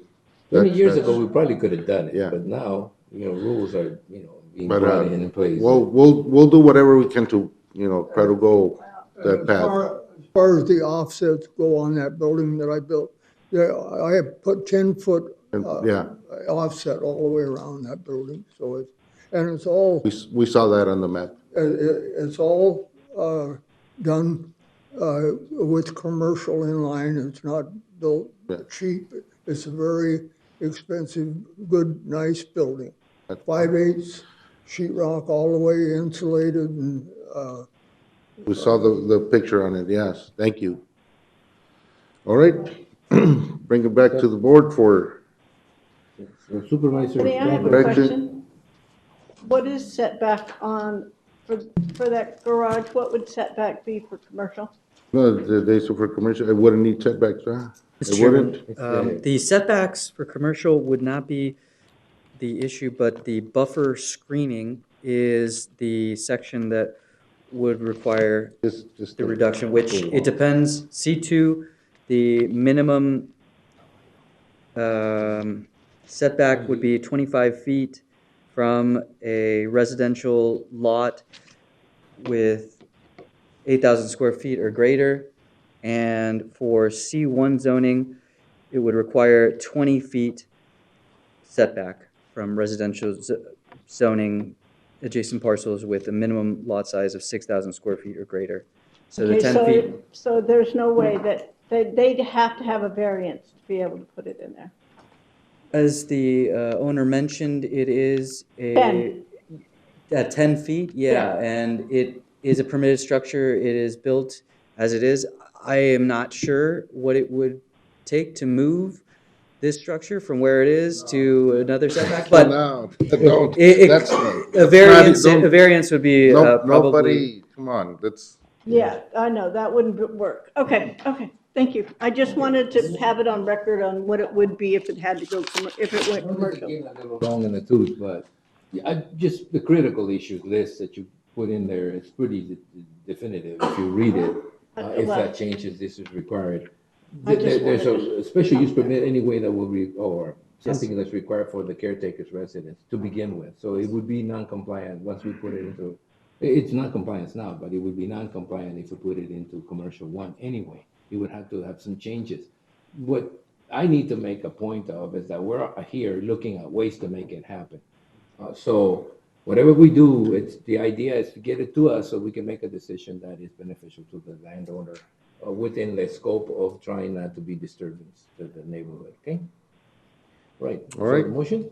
Yes, I'll entertain the motion. Supervisor? It's on a minor amendment, I suppose. On the, yeah, Yeah, in the motion would be to send it back to Planning and Zoning Commission for their review again. Second review based on a C1 requirement as opposed to a C2 requirement. Is that okay? Mm-hmm. That covers it? Send it back There- to Planning and Zoning? That covers it? Yeah, so the motion is to send it back to Planning and Zoning for their further review, not as a C2 application, but a C1 application. It'll come back to the board at a different time, not 20 years from now, but more like 3 months from now, so, whatever time it takes. there's a motion and a or no? Second. Second, now discussion. Now, discussion, and there's a motion and a second to send it back to planning and zoning. Maggie's in front of us. Any other discussion? Jason, Mr. Chairman, Yeah. it's just, at this point, it's to send it back for reconsideration Yes. because Send it back for Or reconsideration. reconsider. Yes. C1 zoning, it's the land use designation and the zoning. Okay. Send- A clarification, it's the land use designation, it goes back to reconsideration. There's, Are we amending the motion? No, well, if you want to, Supervisor Pancratz, would you amend your motion to simply say that we send it back for reconsideration? I amend my second to, we're sending it back for reconsideration. And I'll second that amended Okay. motion. So, Mr. Chairman, when you have an amendment to an original motion, you vote on the amendment first. If it passes, knew then it, you I vote knew on it. the motion as amended. okay. Got it. So we're voting on the amendment. Voting on the amendment. All those in favor say aye. Aye. Aye. Aye. Aye. Aye. Any opposed? Okay, motion carries. So the Now, motion's amended.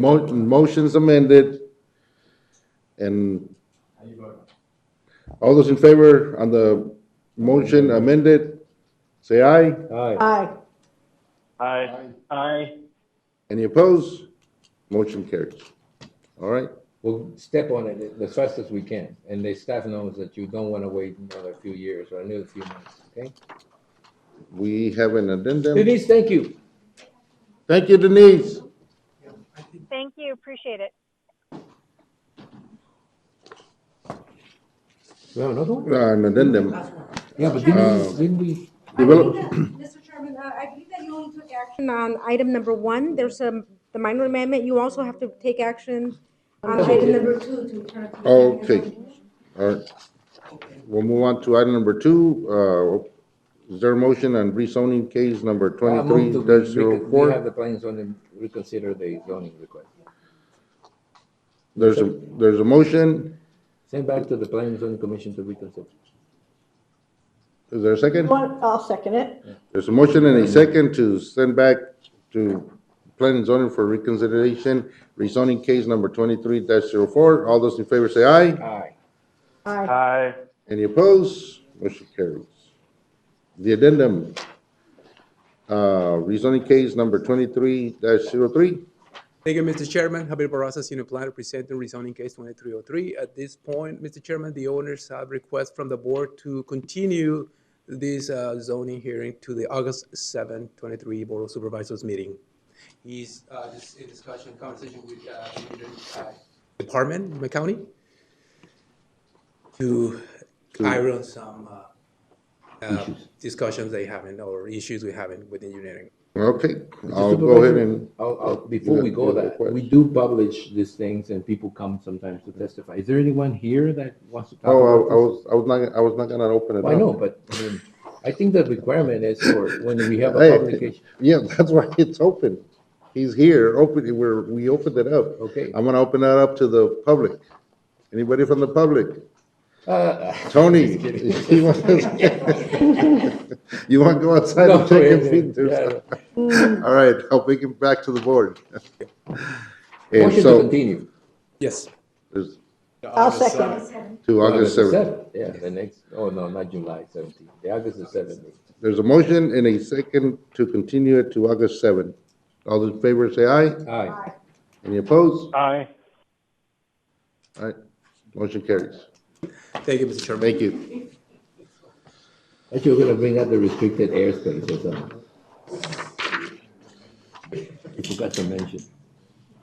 Legislative issues, Alejandro. Yes, sir.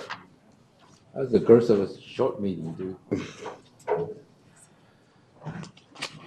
Mr. Chairman, members of the board, Alejandro Figueroa, Economic Development and Intergovernmental Affairs Director for Yuma County. I'll be presenting the legislative update for you today. So today marks the 176th day of the 56th legislature first regular session. It makes it the longest session in the history of the state of Arizona. Haven't done much for the last month, but. They're supposed to come back on July 31st. They can always do that before that hand, but that's a planned date of return to business at the state capitol. Moving on, Arizona the state of Arizona will receive $993.1 million through the federal government's Broadband Equity Access and Deployment Program, also known as BEAD. This funding will be used to build infrastructure and deploy technology to expand high-speed internet access. Using Arizona's interstate highways and state routes, the State Broadband Office aims to address 80% of unserved and underserved households. It is believed that with a focus on population centers near interstate routes, the state will maximize the impact of infrastructure initiatives. As a reminder to the board, the Arizona Commerce Authority will be hosting outreach webinars on these funds, specifically for counties on July 13th and July 20th. The CSA has sent out calendar invites for those events. Moving on, following several recent controversial executive orders from Governor Hobbs, the Senate Committee on Director Nominations has suspended its work in protest. In a press release, the GOP senators and on the committee said the concerning executive order issued last week attempts to strip county attorneys of their ability to deal with abortion-related prosecutions and bans the state agencies from assisting in those investigations. Hobbs' executive order states that the Attorney General shall assume all duties with regard to any criminal prosecution of a medical provider or other entity or individual that is pending or brought in the future by the county attorney of any county in this state for violation of any state law restricting or prohibiting abortion care, including without limitation. Attorney General Chris Mays has stated publicly that she will not prosecute abortion crimes. Governor Hobbs announced... Abortion cases, not crimes. Not prosecute abortion cases? Yeah. That's how she stated it. Crimes? As a crime. Well, not Not- prosecute abortion cases. yeah. That's how They the all Attorney have to go General through the- stated it. Mhm. I think I read the newspaper article. Mhm. I know what you're talking about. Governor Hobbs announced 2 new workforce partnerships to provide advanced skills training in rural Arizona. The new training programs, known as Future 48 Workforce Accelerators, will launch in Mojave and Yuma County. The first of up to 6 new Future 48 Workforce Accelerators will to be overseen by the ACA, the Arizona Commerce Authority, in coordination with higher education and industry partners. The Yuma Future 48 Workforce Accelerator, launched in partnership with AWC, will offer workforce training in electrical technology, advanced manufacturing, broadband, fiber optics, and solar installation in support of the region's aerospace and defense industry. The partnership will include 5,600 square foot expansion of the Walton Manufacturing Training Center on the Arizona Western College campus. Industry partners will include TRAX International, the U.S. Army Yuma Proving Ground, the General Motor Proving Ground, the Gowan Company, Allo Fiber, DHN Electric, Sunray Electric, Yuma Electric, and others. The project is expected to be completed in 2024. Moving on to the budget. Last week, the Joint Legislative Budget Committee staff released their monthly fiscal highlights for June, reflecting May revenue collections. Year-to-date, state general fund revenues were $175 million below the enacted budget forecast. This is primarily due to larger than anticipated declines in individual income tax revenue and stagnant sales tax collections. Sales tax revenues in May were 0.3% above May 2022, a significant slowdown from the double-digit growth in sales tax revenues the state has seen in recent years. May 2023 was the first time since May 2020, during the COVID-19 shutdown, that the state saw a loss of revenues when compared to its forecast. Lastly, as a member of the County Supervisor Association, every year Yuma County has the opportunity to submit legislative proposals to be considered as part of the CSA's legislative priorities for the upcoming legislative session. Therefore, if the board has any issues that require a legislative or administrative fix at the state level, I would highly encourage you to share them with me so that we may start working on and get the process started. The CSA has set a deadline of August the 7th, which leaves us with 2 more board meetings for staff to present the items for you to review and approve. Once again, I welcome any ideas or topics that you would like me to pursue or explore along with the CSA staff in the coming days and weeks. Excuse me, when was this? October? The deadline to submit the proposals is August the 7th. Mm-hmm. The actual conference, the actual policy legislative conference is in October. 11 to... support.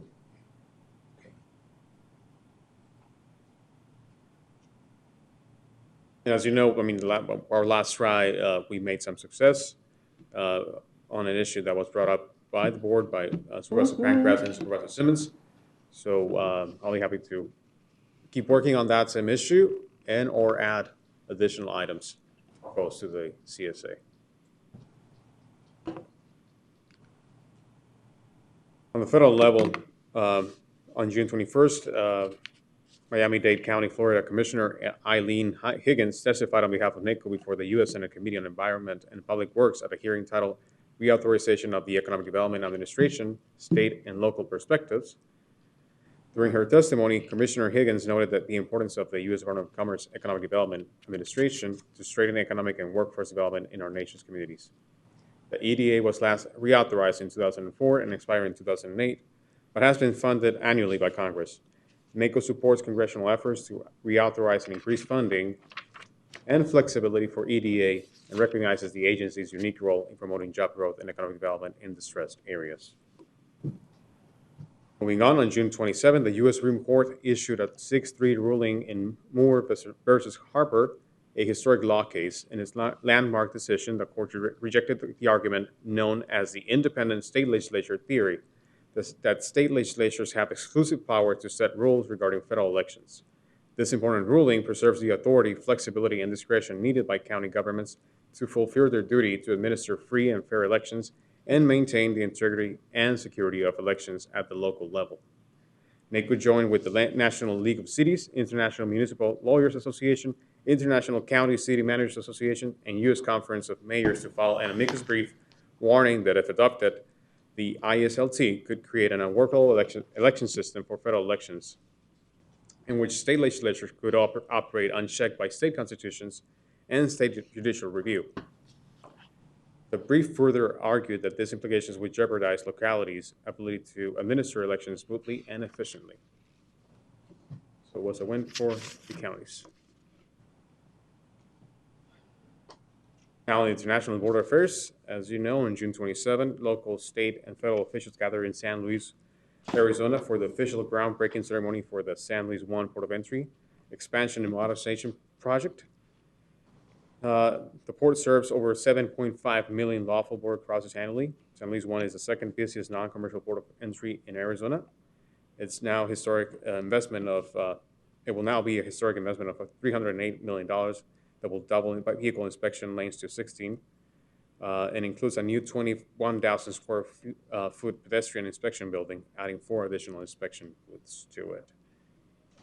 Chairman Porcius and Supervisor Vice Chairman Lines were present at the event, as well as Administrator McGahey and myself. Was this 2 different events? I mean, was it the groundbreaking one and then the reception another? Chairman Supervisor Reyes, yes. There was a groundbreaking event at around 9 o'clock, right by the port of entry, or construction site. And then at 11 o'clock, people moved to the ceremony, actual ceremony. Were we invited to both? Come? As far as I'm concerned, we were not. Just for the reception.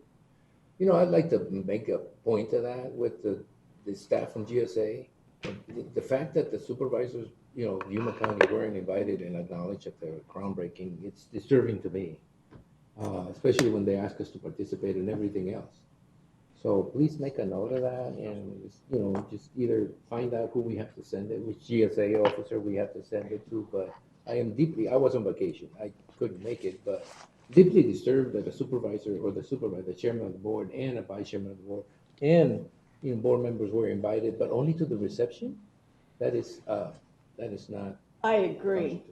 That's how come I didn't go. The point, you know, we had to send a letter to GSA asking them why were they supervisors, Yuma County supervisors not invited to the groundbreaking. It's stunning to me.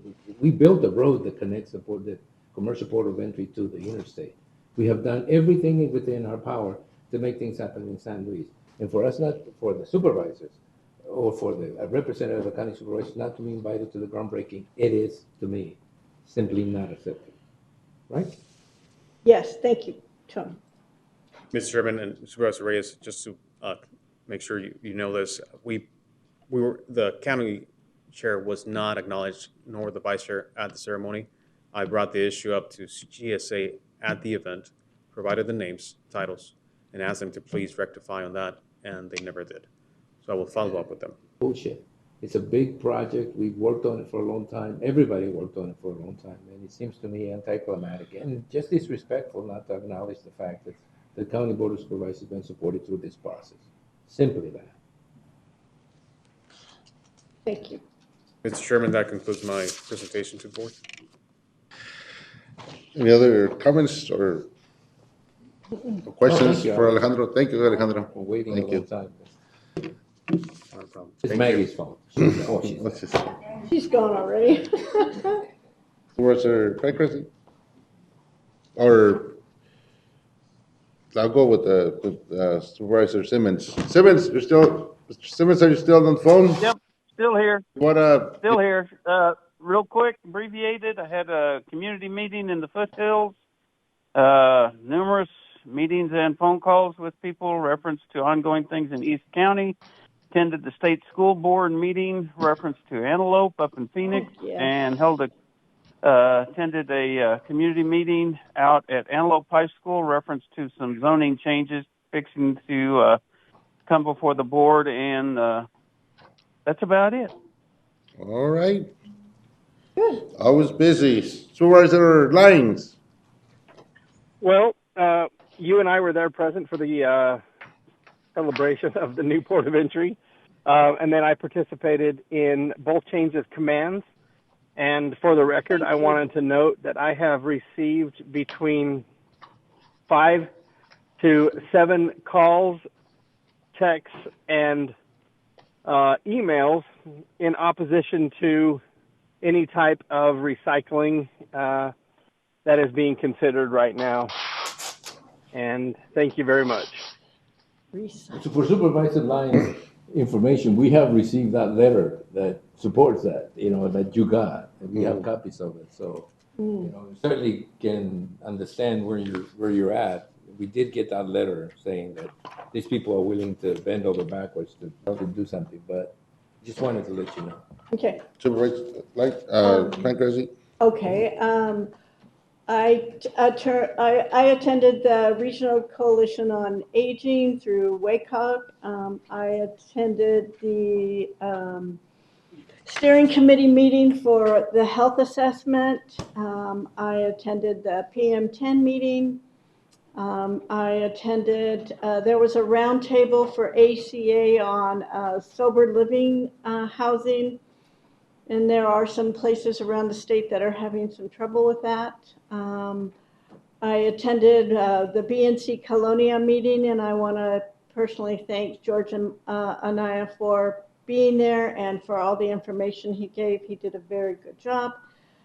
I attended with Ian, I attended the grand opening of the Cocopah Car Wash, and with Ian, I attended the job fair at the MLK building that was being put on by Arizona at Work. I attended the YMPO meeting, and tomorrow morning at 7:30, there's a flag raising for 4th of July at the Armed Forces Park put on by Caballeros. So. All right. Okay. Thank you. Mm-hmm. Supervisor Reyes? That's a little relaxed. Look, I was on vacation, so less damage from government. But I do want to bring one issue that I'd like to talk about whenever we get a chance so we can put it in the board. And that's the fentanyl crisis situation and the deaths and the things that happen in Yuma County that we don't talk too much about, but at the end of the day, we may have to deal with in another area. The law enforcement area, I think, is covered by the sheriff. Yes. The migrant situation and the fentanyl crossing is covered by the crossing, but the deaths that happen in Yuma County that can be prevented by providing what's it called? Yes, Narcan. Narcan, to be made available at different locations where people don't have to go through the process to get some, may save some lives. So I'm just sort of getting us on board to try to request some sort of intervention by the county in making them available at some local places where people can have access to this, and they may prevent the death of two. But there's already dispensing machines that we can locate at different places. There's the issue of a sign that deals with the guns going to Mexico issue that it's been ongoing for a while.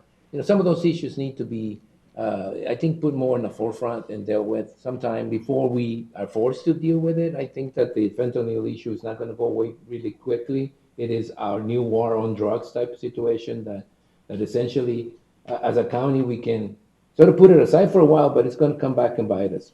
Not doing anything is not an option, I think. I think we need to deal with the fact that is already out in the streets and it's going to get worse before it gets any better. So any type of support we can give to either the school districts or any of the other public health entities, wherever they be a clinic or whether they be the hospital, the local hospital, any assistance we can give to make that available to the general public without the stigma that is attached to drug addiction, I think would help.